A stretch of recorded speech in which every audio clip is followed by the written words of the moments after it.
Welcome to another of these community updates. We have done these weekly, and the intent is, in fact, what I've just said, the name, community update, to bring you information from a variety of sources, different organizations, about what is happening in regard to our dealing with the coronavirus. And that has been our intent, to bring you up to date. And we hope that this has served that purpose. Let me say that we are going to continue these as needed, not necessarily weekly, but if there is strong information that we need to get to you, then we will do one of these broadcasts, but it will not be every week. In just a moment, Chief Danny Smith from the Kerrville Fire Department will give us an update on some of the statistics and testing. Following that will be Corey Edmondson, CEO of Peterson Health.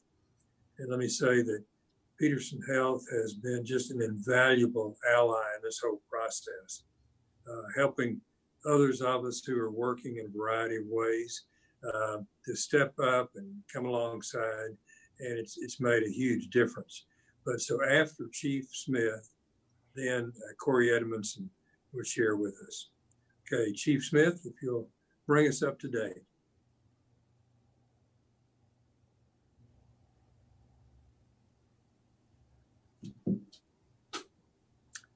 All right.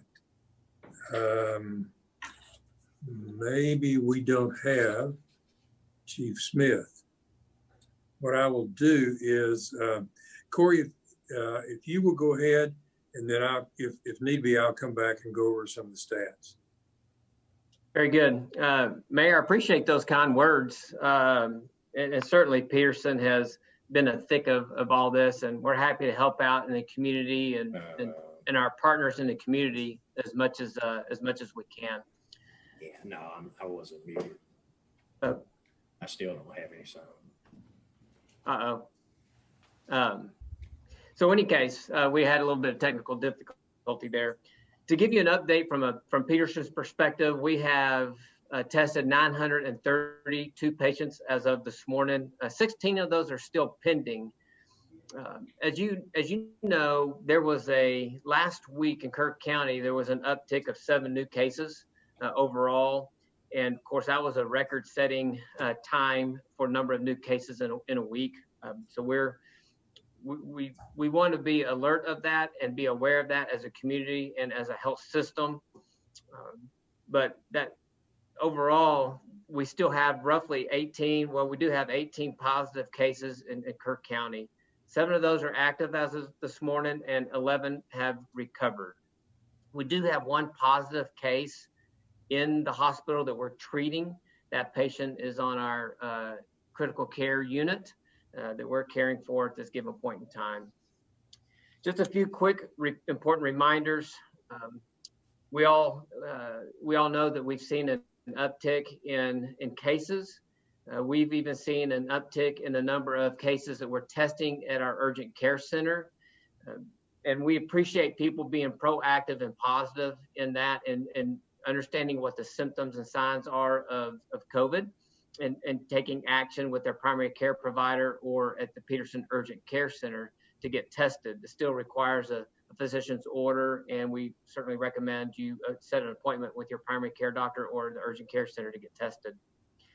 Mac Blanton last week did an interview with the city of city of Kerrville in regards to the total antibody test that can be done and what that means and what are the advantages, disadvantages of antibody testing. If you'll go to YouTube and type in City of Kerrville interviews, you can bring that interview up. Peterson is fully operational. Just want to reiterate that. Surgical cases are up. Doctors are open for visits. All of our outpatient centers are available, and we're seeing an uptick in people being comfortable scheduling appointments. So we encourage you to continue to take care of your health in that way. We've also opened up visitations into the hospital. We've now allowed 1 visitor per patient in the hospital. reiterate that has alleviated some concerns and stress that caregivers and patients feel due to our restrictions that we had from the state's perspective as visitations, but we are opening up for that. We want to continue to encourage you to follow CDC guidelines, and I won't reiterate all the things that are required for that. You know what those pieces are. We've harped on that, but that's how we can mitigate COVID spike moving forward. In closing, just want you to know that I think everybody is weary from this. Everybody has been putting their full court press on in trying to mitigate COVID-19, but we want to encourage you to stay steady, to do all the things to help us manage this, manage yourself, so we don't have an issue and spike in Kirk County and experience a surge. Everyone has made sacrifices. All the county, the city, and all the public entities have made sacrifices, and so has Peterson. We don't want to put undue stress on any of these entities due to maybe a lack of being compliant or doing your responsible thing to care for and take care of yourself for COVID-19. That being said, we want to provide the safest environment here at Peterson moving forward, and we'll continue to do so. Certainly visit our website for the updated news in regards to COVID-19. Thank you, Mayor. I'm seeing if the chief is on now. Okay, if not, let me go over some statistics that he has compiled. Already, you've heard we have 18 confirmed COVID-19 cases in Kirk County. May 17th through 24, Kirk County tests, we had 395, and then 9 confirmed cases. May 2nd, 8th, and 14th, the Texas Military Department did testing here. 293 tests conducted, 3 positive, and all results are in and complete. The governor asked that all nursing home residents and staff be tested. And so, under the direction of Chief Smith, Brookdale was completed on May 12th, Alpine May 20th, Hilltop May 21st, River Hills May 22nd, Waterside May 26th, 820 tested. Results are still coming in, but no positives yet. So in many ways, that is a good report, both concerning but good as well. All right, at this time, I'm going to ask Kirk County, Jonathan Letts, if you will report to us. Sure, thank you, Mayor. A couple of things to report this morning.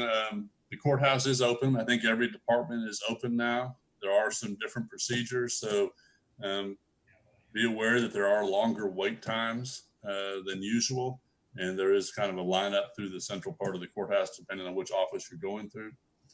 A lot of information, a lot of the work can be done online, and we still encourage the public to use our online services as much as possible. Another change that will impact the courthouse will be starting June 1st. The courts will start opening up under some pretty strict guidelines. Part of that process will be done at the Hill Country Youth Event Center. Some of the preliminary hearings and things of that nature, but it's going to be a little bit cumbersome. A lot of safety precautions have been taken, but the courts will be starting to open up about June 1st. Another thing, the county's been advised by the Little League that they do plan to have a short season, and that will be starting. It will be the first youth sports that will be starting in the area that I'm aware of. They're taking a lot of precautions, as we understand it, to encourage safety and following guidelines set up by the governor and also by Little League International. And I think the final comment I have is that we're kind of entering a new normal. I know a lot of people are kind of wanting to get totally back to normal. Unfortunately, I don't think that's possible. And I really encourage the public to be careful, follow the guidelines, social distancing, sanitary measures of either washing your hands frequently, hand sanitizer, mask where appropriate. there are a lot of at-risk people in the community, and I think we need to be mindful of them, and our actions need to really be done to protect that part of the community. So that's all I really have, Mayor. I just hope everyone to stay safe and follow the guidelines and the rules. Thank you. Thank you, Commissioner. I'm Mark McDaniel, Kerrville City Manager, and appreciate everyone joining us this morning. Just very quick updates for me. And I think this next list that I'm going to read off here pretty much covers everything with maybe a couple of exceptions about what's open and what's not open. Of course, all of them to varying degrees, depending upon what county you're in, the number of cases, and of course also with appropriate measures in place for safety and health. But as recent as Tuesday, we got word that the governor had signed a proclamation to update his orders for additional openings. And so what we heard were that water parks and water features would open. And this means that we're going to open up our splash pad at Louise Hayes Park, our spray ground at Carver Park. You'll also see Yogi Bear opening up their water park features. So that's all happening effective Friday. Also, adult sports programs are opening. So our Parks and Recreation Department is looking at our adult sports on how they might open safely. And we are opening, if we haven't already, our basketball courts and our volleyball courts with guidance on social distancing. As you may have heard, youth camps will be opening beginning May 31st, or at least they can open beginning May 31st. So we expect to see a lot more traffic in Kerrville, not just on our streets, but also in our hotels and our stores and restaurants, which is a good thing. But we are still in a situation where we are social distancing and taking precautions. And I got to say, our restaurants have really stepped up and done a fabulous job of doing the right things with regard to all the measures that they've been asked to put into place. Youth sports, you've heard the commissioner talk about those activities getting underway. We are talking also to the DBAT program out at the Kerrville Sports Complex about beginning tournament play in some form or fashion. We're just in the beginning stages of discussing that because we, again, want to be as safe and also try to limit travel as much as we can. Kerrville Shriner Park has been limited to day use, and now they're going to open up for reservations for overnight stays beginning next Monday. Playgrounds, we continue to get questions about playgrounds. The state has not opened their playgrounds at all their state parks. We monitor that and use that as kind of a barometer of when we can open ours. It's just that playgrounds are high touch and you can't keep them sanitary, and there are provisions in the governor's orders where amusements that are high touch or areas that are high touch cannot be open just yet. So there's a few things that, as I said earlier, that have not reopened, but we're well on our way. And I would just echo what many have said already as far as continuing to be diligent and doing our part in, making sure that we're practicing that social distancing and making sure that measures are in place to keep things sanitary. So with that, I think we have a new person on today that we asked to join us to talk a little bit about tourism and what's happening there and how, if it's gearing back up and what's going on with our hotels and so forth. So we're delighted to have Charlie McElvain with us today. So Charlie, you're next.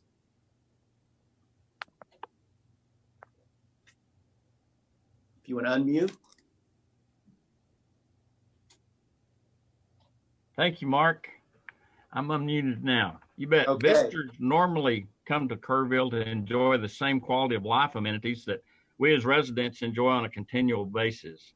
Amenities like the aquatic activities in and along the Guadalupe River, park improvements, the river trail, unique shopping opportunities, excellent dining facilities, theater arts, museums and fine arts exhibits, and an exceptional municipal airport. Visitors that stay in our hotels, cabins, inns, and bed and breakfast facilities pay a 13% hotel occupancy tax each night that they stay in Kerrville. And Kerrville has enjoyed an increase in hotel occupancy and a healthy increase in hotel occupancy tax collections each year since 2012. The Kerrville Convention Visitors Bureau works very closely with the Texas Governor's Office and Dean Runyon and Associates, an economic impact research company that collects data on a national basis to determine the economic impact generated by visitors to communities nationwide and including Kerrville. Ironically, we received the 2019 study the second week of March, just as the economy was beginning to go into the downturn. During 2019, visitors to Kerrville spent $112.2 million in our community, up from $108 million in 2018. The hospitality industry creates jobs. In fact, hospitality industry is the second largest employer in Kerrville, second only to the medical industry. During 2019, 1,700 individuals in Kerrville and Kerr County were employed in the hospitality industry with earnings of almost $45 million. And something that is of importance to every citizen of our area, last year visitors in our community contributed $11.6 million in tax revenue to Kerrville and Kerr County. Put another way, this is an $11.6 million tax reduction provided to the residents of Kerrville and Kerr County, paid for by visitors to our community. This $11.6 million in tax revenue helps provide fire and law enforcement protection, street repairs, park improvements, and other governmental goods and services available for residents of our community. Everyone is aware that in mid-March, the economy tanked. Visitors stopped traveling, hotels were almost empty, special events and attractions were eliminated, and most of the convention and group activities in Kerrville that were scheduled to be hosted in our community were canceled. Between mid-March and late April, 105 convention or meeting groups canceled. That was 10,976 hotel room nights that were eliminated. Kerrville hotels lost $1,076,911 in hotel room revenue, and the city of Kerrville lost $139,998 in hotel occupancy tax collections. And that does not even include the leisure market. If those numbers were tied in, this would be a much more dramatic numbers than we're showing today. As of yesterday, hotel occupancy for Kerrville hotels is down 83.7% from last year. At this point, all but one hotel is open, and the hotel that continues to be closed is the Inn of the Hills, which is our largest convention hotel, but it's closed because the convention market currently is non-existent. Summer camps in Kerrville have traditionally created a $32 million economic impact for our community on an annual basis. And like other components of the hospitality industry, camp activities will be greatly diminished this year. Much of the camp labor force consists of international students working in various camp positions. The coronavirus has played havoc with international flight schedules. The pandemic created questions regarding how many campers could participate in various activities at any one time, and the disrupted school schedule all were factors in this year's camp operation. Camp management and the Kerrville Convention Visitors Bureau has worked with Representative Murr and Governor Abbott's staff to determine the best course of action. Many area camps are operating or will operate on a very abbreviated schedule, opening in early to mid-June and only operating until early August. The number of campers at each camp will be greatly diminished and operating under stringent guidelines and regulations established by the governor's office. The two market segments were experienced activity over the Memorial Day weekend. That was the motorcycle market and the RV market. Kerrville had several motorcycle groups in town, and there were a number of individual motorcycle riders that were in our community. RVers are also important to Kerrville and Kerr County. Over the weekend, we had a number of those visitors in. And Kerr County has more RV spaces than hotel rooms, and many of the RVers took advantage of the long holiday weekend to visit our area and enjoy recreational activities, relax, and just get away from home for a few days. The visitor center has reopened. We are operating under new guidelines regarding social distancing, disinfecting, and the number of visitors allowed in the visitor center at any one time. The building has a fresh coat of paint, new landscaping, and newly remodeled restrooms. The staff is continuing with the Memorial Day weekend promotional campaign called The Spirit of Kerrville. And thanks to the Kerrville Chalk Festival and artist Vicki Keys, who helped us kick off this campaign, we also want to encourage citizens to participate. So please snap a photo or shoot a short video of what you feel is the spirit of Kerrville. Your selection can include more than one thing, as we have many dimensions that make Kerrville special. In the spirit of Kerrville, something a business does or makes, snap it. If it's something that an area attraction has, share it. And if it's history or a building that you're aware of, share that. If you're involved in an activity that makes you think Kerrville, then share that also. Put your Spirit of Kerrville message on your social media pages, tag us with that post, and Kerrville Convention Visitors Bureau social handles are on Facebook and Instagram is at Kerrville or at Explore Kerrville TX. The Twitter page is at Kerrville TX. And then use hashtags of hashtag Kerrville TX, hashtag My Kerrville, hashtag Kerrville Together, or hashtag Spirit of Kerrville. Tourism has many vital cogs in the economic recovery process for Kerrville. Unfortunately, we have many positive components that help drive the economy, the recovery of the economy. Kerrville has a drive market, or is a drive market. We have an outdoor lifestyle and a strong quality of life. We will probably recover quicker than many of the larger cities that require airlift for visitation. We encourage everyone to help restart our economic engine. Stay safe as you explore Kerrville with a brief staycation right here at home. Mayor, that concludes my comments. All right, thank you, Charlie, very much. Now, really continuing on the theme of the economy, Gil Salinas, who is director of the Kerr Economic Development Corporation, is going to bring us up to date. Thank you, Mayor. At the Kerr EDC, we've been working with the Texas Workforce Commissioner as they are unveiling more programs and funding at the state level. So we believe that April, which for Kerrville, our unemployment rate was recorded at 11.3%, will be the worst month during this pandemic. Hence, we would have hit rock bottom. Now, that's according to experts and economists nationally, so that's yet to be determined. At 11.3% for Kerrville, we are still below the state and the national average. We're fortunate that we've benefited from the infusion of stimulus funds, Triple P loans, other programs that have come in for local businesses. Some of these unemployment dollars, there's a lot of money coming that way into our community, and possibly more to come here in the near future.